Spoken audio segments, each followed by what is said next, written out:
ಚಿಕ್ಕಮಗಳೂರು ಜಿಲ್ಲೆ ಬಾಳೆಹೊನ್ನೂರು ಶ್ರೀ ದುರ್ಗಾದೇವಿ ನವರಾತ್ರಿ ಪೂಜಾ ಸಮಿತಿಯ ವತಿಯಿಂದ 12ನೇ ವರ್ಷದ ದುರ್ಗಾದೇವಿ ಪೂಜಾ ಮಹೋತ್ಸವದ ಧಾರ್ಮಿಕ ಕಾರ್ಯಕ್ರಮಕ್ಕೆ ಚಾಲನೆ ನೀಡಲಾಯಿತು.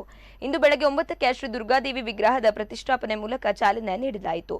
ಧಾರ್ಮಿಕ ಕಾರ್ಯಗಳಿಗೆ ಹೊರನಾಡಿನ ಅನ್ನಪೂರ್ಣೇಶ್ವರಿ ದೇವಾಲಯದ ಶ್ರೀ ಗಿರಿಜಾಶಂಕರ್ ಜೋಶಿ ಚಾಲನೆ ನೀಡಿದರು. ಶ್ರೀ ದುರ್ಗಾಮಾತೆ ಜನರ ಸಂಕಷ್ಟವನ್ನ ದೂರ ಮಾಡಿ ಎಲ್ಲರಿಗೂ ದುರ್ಗಾದೇವಿಯ ಆಶೀರ್ವಾದ ಎಲ್ಲರ ಮೇಲಿರಲಿ ಎಂದರು. ಸಮಾರಂಭದಲ್ಲಿ ಭಾಸ್ಕರ್ ವೆನಿಲಾ, ವೈ ಮೋಹನ್ ಕುಮಾರ್, ಎನ್ಆರ್ ಆನಂದ್ ಸೇರಿದಂತೆ ದುರ್ಗಾ ಸಮಿತಿ, ನವರಾತ್ರಿ ಪೂಜಾ ಸಮಿತಿ ಸದಸ್ಯರು, ಭಕ್ತಾದಿಗಳು ಭಾಗವಹಿಸಿದ್ರು.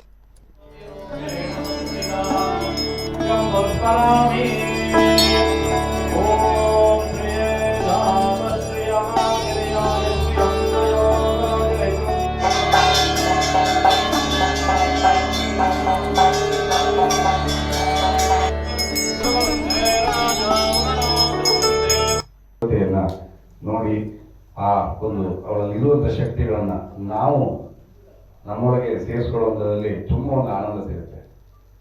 ಇಲ್ಲಿ ಇವತ್ತು ಈ ವಿಗ್ರಹ ಇದೆ, ನಿನ್ನೆ ಇರಲಿಲ್ಲ. ಅಂದ್ರೆ ಅರ್ಥ ಏನು, ನಿನ್ನೆ ಅಲ್ಲಿಯವರಿಗೆ ಅದು ಒಂದು ಮಣ್ಣಿನ ವಿಗ್ರಹ ಆಗಿತ್ತು.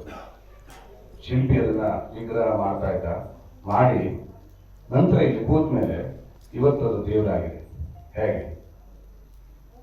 ಅದಕ್ಕೊಂದು ಸಂಸ್ಕಾರ ಇದೆ, ಅದಕ್ಕೊಂದು ಮಂತ್ರ ಇದೆ, ಶಾಸ್ತ್ರ ಇದೆ, ಅದರಲ್ಲಿ ಪ್ರಾಣ ಪ್ರತಿಷ್ಠೆಯಾಗಿ ಇದನ್ನ ನಮ್ಮ ಋಷಿ ಮುನಿಗಳು ಈ ರೀತಿಯಾದಂಥ